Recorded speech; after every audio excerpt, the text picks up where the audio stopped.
प्रधानमंत्री नरेंद्र मोदी ने राष्ट्रपति के अभिभाषण पर लोकसभा में धन्यवाद प्रस्ताव पर दिया चर्चा का जवाब। कहा, हमने गरीबों को झूठे नारे नहीं, सच्चा विकास दिया है। मुख्यमंत्री नायब सिंह सैनी की अध्यक्षता में चंडीगढ़ में हुई कैबिनेट की बैठक में लिए गए कई महत्वपूर्ण फैसले। पंचायत भूमि पर बने 20 वर्षों से पुराने मकान का मिलेगा मालिकाना हक।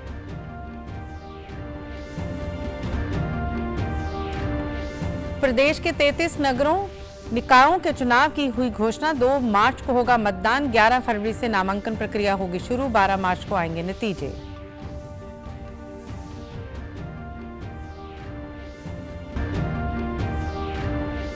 और देश के आम बजट में प्रदेश में रेल परियोजनाओं के लिए 3,416 करोड़ रुपए की धनराशि हुई आवंटित। रेल मंत्री ने कहा, हरियाणा के 34 रेलवे स्टेशन अमृत स्टेशन के रूप में होंगे विकसित। नमस्कार, मैं गीतू गुलाटी। अब समाचार विस्तार से। प्रधानमंत्री नरेंद्र मोदी ने आज लोकसभा में राष्ट्रपति के अभिभाषण पर धन्यवाद प्रस्ताव पर चर्चा का जवाब दिया। उन्होंने राष्ट्रपति के अभिभाषण को विकसित भारत के संकल्प को मजबूती देने वाला बताया। इस दौरान उन्होंने कहा कि हमने 5 दशक तक गरीबी हटाओ के झूठे नारे सुने। हमने गरीबी को झूठे नारे नहीं बल्कि सच्चा विकास दिया है। 25 करोड़ देशवासी गरीबी से बाहर आए हैं। पीएम ने कहा कि गरीबों की झोंपड़ी में फोटो सेशन कराने वालों को गरीबों की बात बोरिंग ही लगेगी। हमने करीब 10 करोड़ फर्जी नामों को हटाकर असली लाभार्थियों को खोजकर उन तक मदद पहुंचाने का अभियान चलाया। उन्होंने कहा कि हमने समर्पित भाव से समस्याओं का समाधान खोजने का प्रयास किया। हमारा मॉडल है बचत भी, विकास भी, जनता का पैसा जनता के लिए। प्रधानमंत्री ने बताया कि अब तक डीबीटी के माध्यम से 40 लाख करोड़ रुपए सीधे जनता के बैंक खातों में भेजे गए हैं।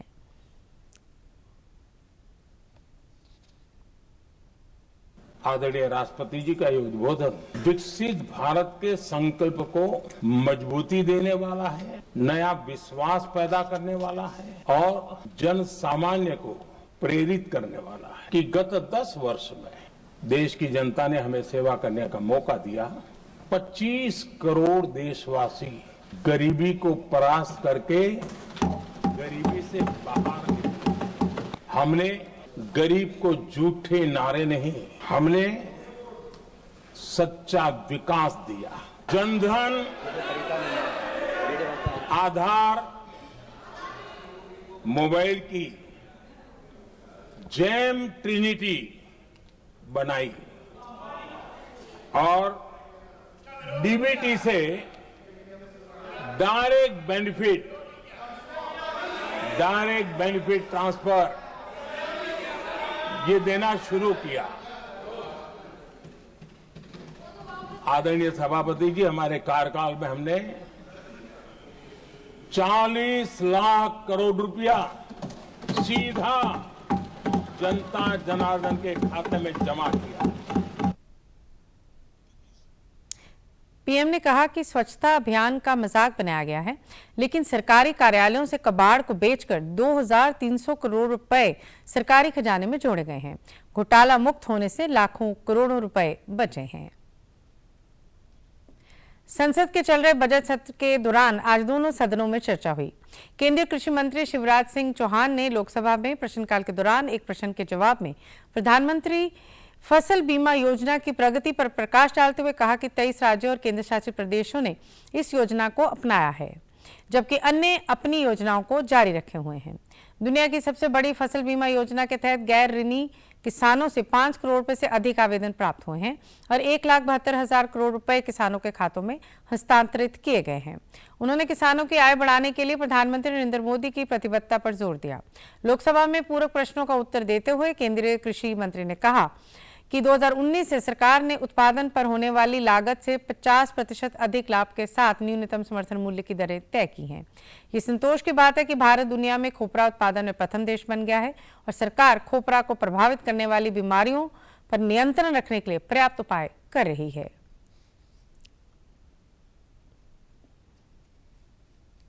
आज मुझे बताते खुशी है कि गैर ऋणी किसान भी 5 करोड़ से ज्यादा आवेदन आए हैं और दुनिया की सबसे बड़ी फसल बीमा योजना है प्रधानमंत्री फसल बीमा योजना, जिसमें 33,000 करोड़ रुपया के किसान प्रीमियम पर 1 करोड़ 35,000 करोड़ के 1,72,000 करोड़ रुपया किसानों के खाते में देने का काम किया है। प्रधानमंत्री फसल बीमा योजना देश के किसानों के लिए वरदान बन के सामने आई है और आज प्रधानमंत्री फसल बीमा योजना बीमा आवेदन के मामले में दुनिया की सबसे बड़ी फसल योजना है। उधर सरकार ने कहा कि प्रधानमंत्री इंटर्नशिप योजना के अंतर्गत पूरे देश से अच्छी प्रतिक्रिया मिल रही है। राज्यसभा में आज पूरक प्रश्नों का उत्तर देते हुए कॉर्पोरेट मामलों की मंत्री निर्मला सीतारमण ने कहा कि अब तक सरकार ने देश के लगभग 743 जिलों में विभिन्न पदों पर इच्छुक युवाओं को प्रशिक्षक के रूप में नियुक्त किया है।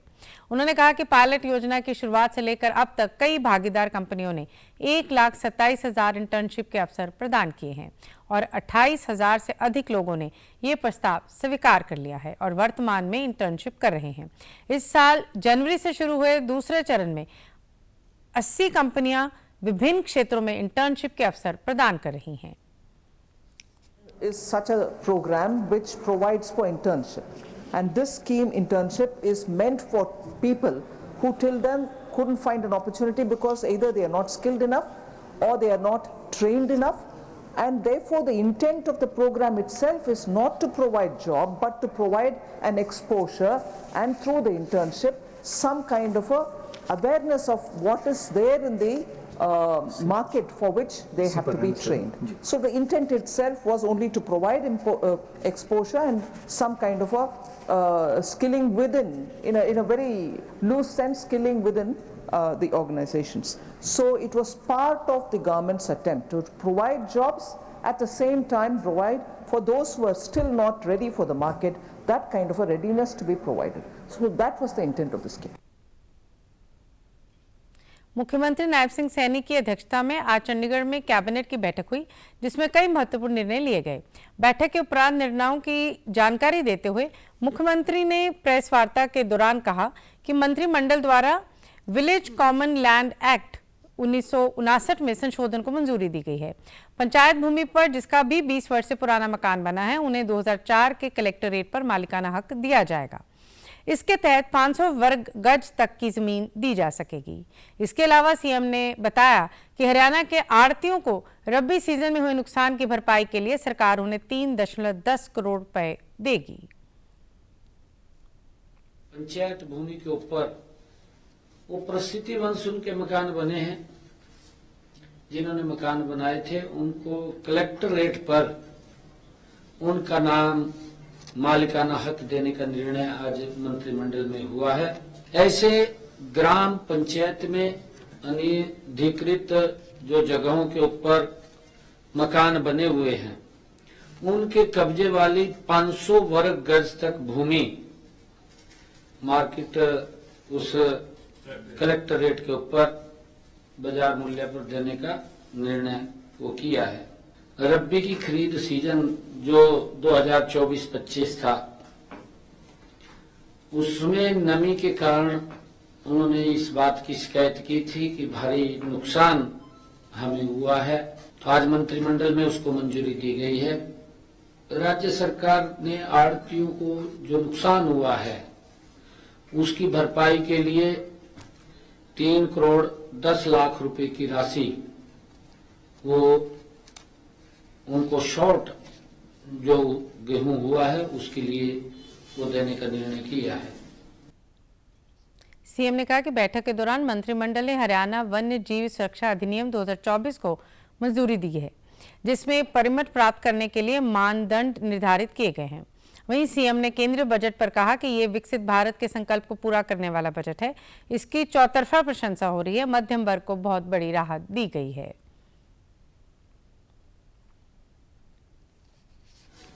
वन्य जीव संरक्षण नियम 2024 को मंजूरी दी गई है। नए नियमों में वन्य जीव विभाग से संबंधित विभिन्न प्रकार के परमिट प्राप्त करने के लिए मानदंड निर्धारित किए गए हैं। नए नियमों से परमिट प्राप्त करने की प्रक्रिया को भी अधिक पारदर्शी और उसका सरलीकरण हो, उस इसको मंजूरी दी गई है, ताकि जो हरियाणा वन्य जीव हैं उनको के लिए जो हमारी पॉलिसीज थी, उस पॉलिसीज के लिए पहले क्योंकि एक्ट वो बना हुआ था, पॉलिसीज के अंदर उसमें कुछ नियमों में बदलाव हुआ है। प्रदेश के 33 स्थानीय नगर निकाय के चुनाव की घोषणा कर दी गई है। राज्य मुख्य निर्वाचन आयुक्त धनपत सिंह ने आज पंचकुला में प्रेस वार्ता कर बताया कि 8 नगर निगमों में मेयर सहित सभी वार्डों के लिए चुनाव कराए जाएंगे। सोनीपत और अंबाला नगर निगम में मेयर के उपचुनाव भी होने जा रहे हैं। इसके अलावा प्रदेश के 4 नगर परिषद और 21 नगर पालिकाओं के चुनाव भी आयोजित किए जाएंगे। फरीदाबाद, गुरुग्राम, मानेसर, हिसार, करनाल, पानीपत, रोहतक और यमुनानगर नगर निगम व अन्य निकायों के लिए 2 मार्च को मतदान होगा और 12 मार्च को नतीजे घोषित कर दिए जाएंगे। उन्होंने कहा कि इन चुनाव के लिए 10,000 ईवीएम और 25,000 कर्मचारी चुनाव ड्यूटी पर रहेंगी। चुनाव के दौरान सुरक्षा व्यवस्था को राज्य पुलिस को कहा गया है। मतदान सुबह 8 बजे से शाम 6 बजे तक चलेगा। साथ ही संबंधित क्षेत्रों में आज से आचार संहिता लागू हो गई है। नॉमिनेशन की प्रक्रिया वो 11/2/2025 ट्यूसडे से शुरू होगी और 17/2/2025 5 दिन नॉमिनेशन रहेगा वर्किंग डेज में 11 बजे से 3 बजे तक। 18/2/2025 को 11:30 बजे से जो नॉमिनेशन पेपर्स है उनकी आरओ स्क्रूटनी करेंगे, जांच करेंगे और 19/2/2025 को जो अपना नाम वापस, जो जिनके नाम ठीक पाए गए वो अपना नाम वापस लेना चाहते हैं वो अपना नाम वापस ले सकेंगे 11 से 3 बजे के बीच में। फिर 19/2 को ही 3 बजे सिंबल्स अलॉटमेंट होगी, जो अंत में जो चुनाव प्रक्रिया में लोग शामिल होना चाहते हैं उसके लिए। 1 मार्च को नॉन कन्वेंसिंग मतलब डोर टू डोर कर सकते हैं, पब्लिक मीटिंग वगैरह नहीं होगी और 2 मार्च को मतदान होगा।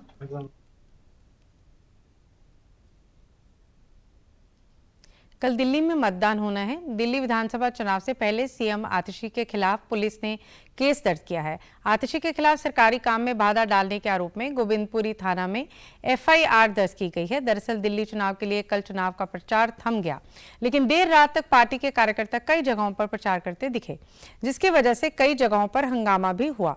सबसे ज्यादा हंगामा सीएम आतिशी की सीट कालकाजी में हुई, जिसके बाद गोविंदपुरी पुलिस स्टेशन में पुलिस ने आचार संहिता का उल्लंघन करने के लिए आतिशी के खिलाफ एफआईआर दर्ज कर ली। विधानसभा चुनाव की सभी 70 सीट पर कुल 1.5 करोड़ से ज्यादा मतदाता अपने मत अधिकार का प्रयोग करेंगे। विभिन्न राजनीतिक दलों के कुल 699 उम्मीदवार मैदान में हैं, जिनमें से 603 पुरुष और 96 महिला उम्मीदवार हैं। वोटों की गिनती 8 फरवरी को होगी। निष्पक्ष और पारदर्शी मतदान के लिए चुनाव आयोग और प्रशासन पूरी तत्परता के साथ सक्रिय है।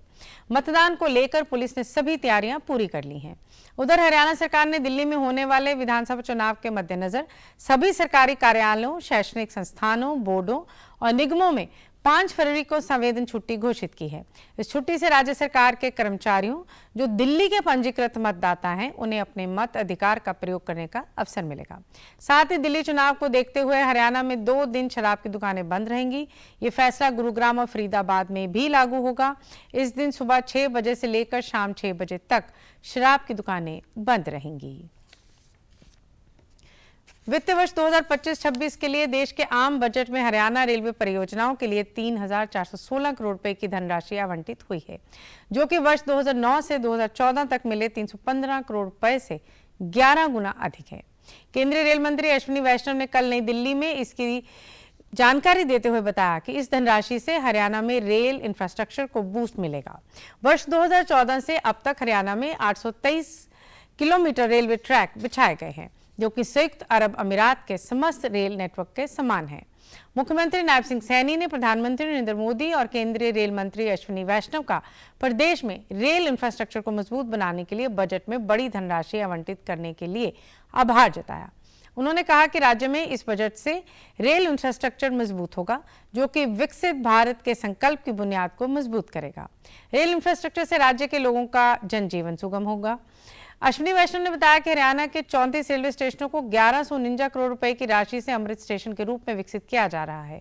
वहीं फरीदाबाद में 262 करोड़ रुपए तथा गुरुग्राम रेलवे स्टेशन को विकसित करने की योजनाओं पर कार्य प्रगति पर है।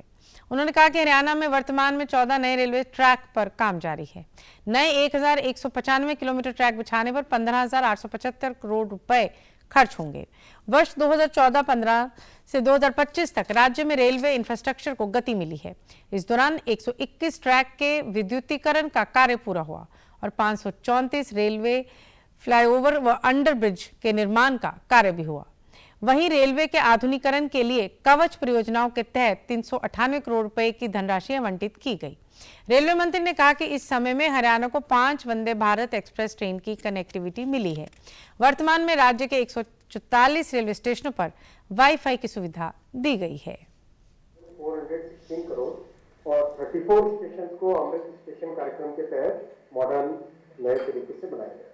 इस बजट में 50 नई नमो भारत ट्रेन की मैन्युफैक्चरिंग, 100 नई अमृत भारत ट्रेन की मैन्युफैक्चरिंग और 200 नई वंदे भारत ट्रेन की मैन्युफैक्चरिंग जो फंड्स एलोकेट हुए हैं उससे इस तरह से नए कार्यक्रम हाथ में लिए जाएंगे और 1000 नए फ्लाईओवर्स और अंडरपासेस बनाए जाएंगे। साथ ही साथ आप जानते हो नमो भारत ट्रेन बहुत ही सक्सेसफुल हुई है। पहली जो ट्रेन है लोगों ने बहुत पसंद किया है। उसमें नया जो नई रेट जो बनेंगी उसमें 16 कोच की अगर ट्रेन बनती है तो कुछ रहेंगी एसी, बाकी रहेंगी नॉन।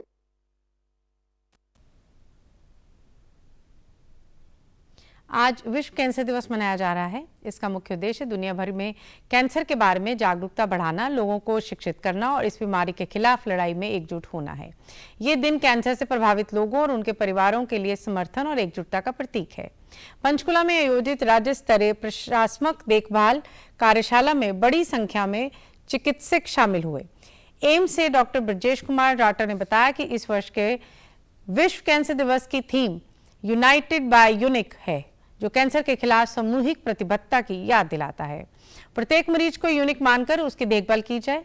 ये कार्यशाला भी जागरूकता बढ़ाने के लिए की गई है।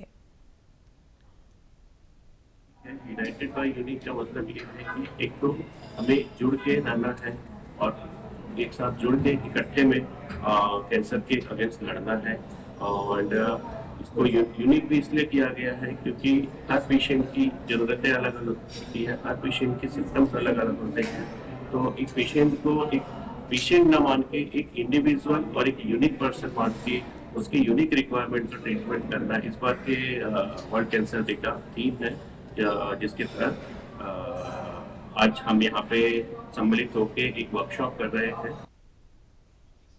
वहीं डॉक्टर लक्ष्मी ने बताया कि प्राथमिक देखभाल पहले भी होती थी, परंतु अब उसे एक दिशा में करने के बारे में इस कार्यशाला में बताया गया है। वहीं डॉक्टर उपेंद्र कौर ने बताया कि पहले केवल हड्रंग जैसे मामलों में ही प्राथमिक देखभाल दी जाती थी, परंतु कार्यशाला में कैंसर जैसी बीमारियों के मरीजों को दी जाने वाली देखभाल का भी पता लगा है। इस वर्कशॉप और ट्रेनिंग में आने के बाद हमें एक क्लैरिटी हुई है कि हमें अपने फील्ड में जाके कैसे काम करना है, कि जैसे एक होम बेस्ड टीम के बारे में हमें पता चला, क्योंकि पहले हमें उसके बारे में क्लैरिटी नहीं थी। प्लस जैसे कुछ पेशेंट्स हैं end of life care patients हैं, हम अभी तक ये सोचते थे कि हम भी पेशेंट की डेथ हुई तो उसके बाद में उसके बाकी फैमिली मेंबर्स की काउंसलिंग करने की जरूरत नहीं है। इस वर्कशॉप के बाद हमें उसका मोटिव और उसकी जो एक स्ट्रेटजी पता चल गई है कि उसको किस प्लान में हमने लिया जाए, हमने किस टॉपिक पे चल के चलना है। हमने पहले जब जो प्लेटिव केयर हमारा पहला होता था वो ये था कि जैसे हेमीप्लीजिया के पेशेंट अधरंग वगैरह हो जाता है, जहाँ दिमाग के नाड़ी फट जाती है वो हो जाती है, लेकिन एक अकेली एक ही नहीं है। इसके साथ हमें कैंसर के मरीजों को वो भी करना, उनको भी ट्रीट करना, उनकी भी हमें केयर करनी। इससे पहले कल शुरू हुई इस राज्य स्तरीय कार्यशाला में शामिल स्वास्थ्य सेवाओं के महानिदेशक डॉक्टर कुलदीप सिंह ने बताया कि इस कार्यशाला का उद्देश्य क्रॉनिक डिजीज यानी लंबी अवधि से चली आ रही बीमारी जैसे कैंसर व दिल की बीमारी के मरीजों का अस्पताल के अतिरिक्त घर पर भी देखभाल के बारे में बताना है। पे जाके दवाई देंगे और घर के पे उनकी लगातार मान लो उनके कोई वाइटल चेकअप करना है, कोई blood pressure check, sugar check करनी है तो उसके घर पे ही आप चेक कर दें। और परिवार को साइकोलॉजिकल भी और सोशल हेल्थ भी परिवार को हम दे सकें और उनको एश्योर कर सकें कि आप ये इतना ख्याल रखिए कि जो सेवा आपको अस्पताल में मिलेगी वही उसी तरह का इलाज आपके पेशेंट को घर पे भी मिलेगा। विश्व कैंसर दिवस पर आज कैथल में स्वास्थ्य विभाग द्वारा लोगों को कैंसर से बचाव को लेकर जागरूक किया गया। इस अवसर पर सरकारी अस्पताल में दंत चिकित्सकों ने मरीजों के मुंह के कैंसर का निरीक्षण किया और अन्य डॉक्टरों ने भी लोगों के स्वास्थ्य की जांच की। डिप्टी सिविल सर्जन डॉक्टर विकास धवन ने कहा कि स्वास्थ्य विभाग द्वारा लोगों को कैंसर से बचाव के लिए जागरूक करने हेतु गांव-गांव टीमें जा रही हैं। आमजन को शराब, धूम्रपान और तंबाकू इत्यादि का सेवन नहीं करना चाहिए। इसके अलावा जंक फूड से भी परहेज करना चाहिए ताकि कैंसर जैसी गंभीर बीमारियों से बचा जा सके। समय पर कैंसर का उपचार करवाकर इससे बचा जा सकता है।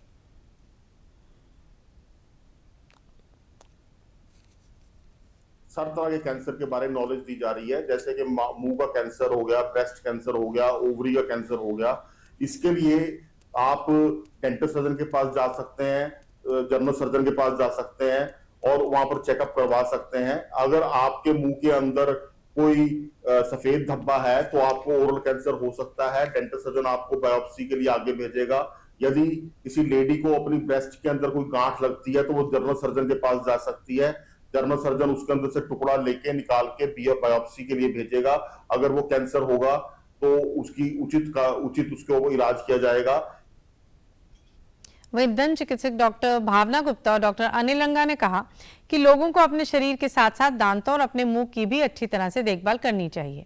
कई बार मुंह में लगातार छाले होने से भी कैंसर जैसी बीमारी की संभावना हो सकती है। इसके लिए लोगों को जागरूक रहना चाहिए। सबसे बड़ा कारण तो तंबाकू ही है, किसी भी तरीके से लिया जाए, बीड़ी सिगरेट हुक्का लिया जाए या फिर चबाने वाला गुटखा लिया जाए, ठीक है ना। सबसे पहले तो ये कि इसको रोकथाम करनी पड़ेगी, बीड़ी सिगरेट गुटखा हुक्का ये सब पीना बंद करना पड़ेगा। दूसरी वजहें और भी होती हैं जो इतनी इम्पोर्टेंट बट है, जैसे कि मुंह की सफाई ना रखना, ठीक है ना, या हमारा खान पान अगर अच्छा नहीं है, स्वस्थ खान पान नहीं है, तो अगर न्यूट्रिशनल डेफिशिएंसी है तो भी हमारा जो मुंह का स्वास्थ्य कमजोर हो जाता है तो वो जल्दी कैंसर होने के चांसेस बढ़ जाते हैं उन पेशेंट्स को। कैंसर के बारे में थोड़ी सी अवेयरनेस फैलाना और ताकि लोगों को कैंसर के बारे में जागरूकता मिले और उनको कैंसर क्या चीज होती है वो पता लगे।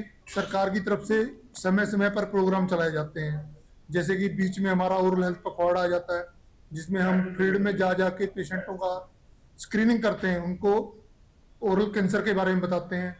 ओरल कैंसर ज़्यादातर किस वजह से होता है और उसके क्या लक्षण हैं और उसका निदान क्या है। ओरल लक्षण का जो ज़्यादातर ये तम्बाकू खाते हैं, हुक्का बीड़ी पीते हैं, पान बीड़ी सिगरेट का ज़्यादा इस्तेमाल करते हैं, ओरल कैंसर उनको ज़्यादा होता है।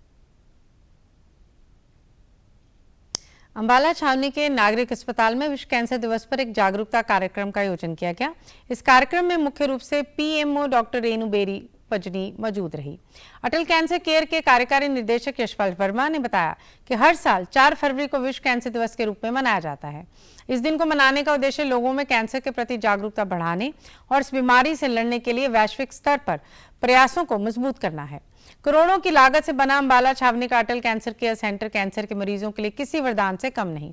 यहां अंबाला के अलावा अन्य जिलों से भी कैंसर के मरीज अपना निःशुल्क इलाज करवा रहे हैं। वहीं डॉक्टर पूजा शर्मा ने महिलाओं को ब्रेस्ट कैंसर के बारे में विस्तार से बताते हुए कहा कि ब्रेस्ट कैंसर की अगर समय रहते जांच हो जाए तो इससे बचा जा सकता है।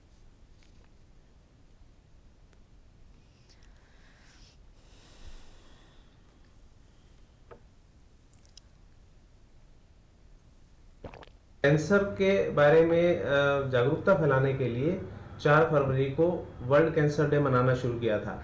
इस कड़ी के तहत हम भी हर साल लोगों में सतर्कता फैलाने के लिए वर्ल्ड कैंसर डे मनाते हैं और जनमानस को हम ये सूचना देते हैं कि कैंसर के लक्षणों के बारे में और आसपास जो आपकी सुविधाएं उपलब्ध हैं उनको कैसे आप अप्रोच करें।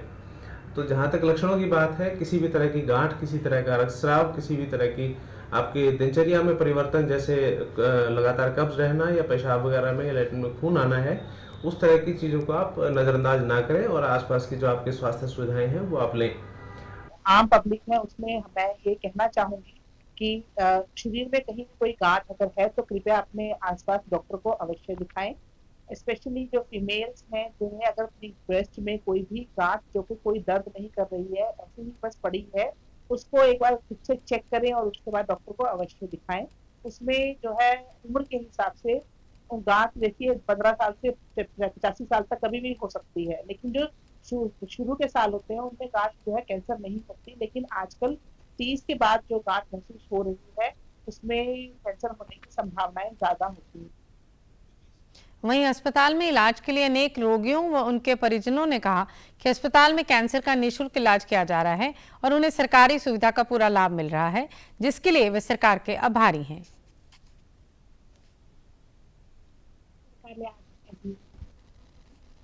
नहीं तो मुझे सरकार का भला गरीब ज्वाइन करता है।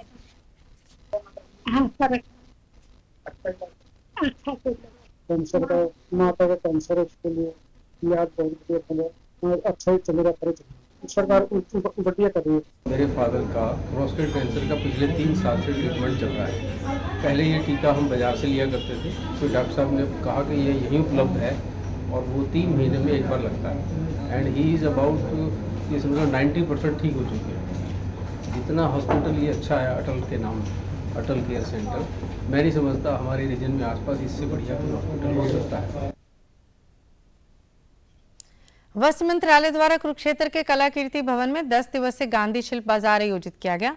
9 फरवरी तक चलने वाले इस बाजार में विभिन्न राज्यों के शिल्पकार अपने हाथों से बना हुआ शिल्प लेकर पहुंचे हैं, जिसे लोग खूब पसंद कर रहे हैं।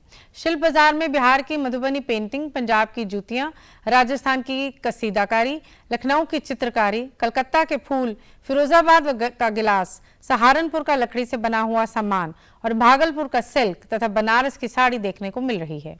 शिल्पकारों ने कहा कि शिल्प बाजार में लोग उनके काम की खूब तारीफ कर रहे हैं और खरीदारी भी कर रहे हैं।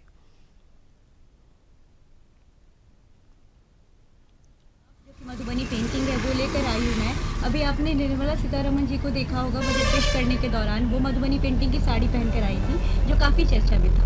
मैं उसी क्राफ्ट को लेकर आई हूँ। मेरे पास साड़ी, दुपट्टे, कुर्तियाँ, बैंगल्स, कप्स, पेंटिंग्स बहुत सारी, एवरीथिंग इज़ हैंड प्रिंटेड, सब कुछ हैंड प्रिंटेड मैं लेकर आई हूँ, जो मैंने खुद करा है मेरे घर वालों के साथ मिलकर, क्योंकि हमारे यहाँ सब करते हैं। प्लीज़ ज़्यादा से ज़्यादा हमें विजिट कीजिए, आइए, मैं रिक्वेस्ट करती हूँ कुरुक्षेत्र के लोगों से।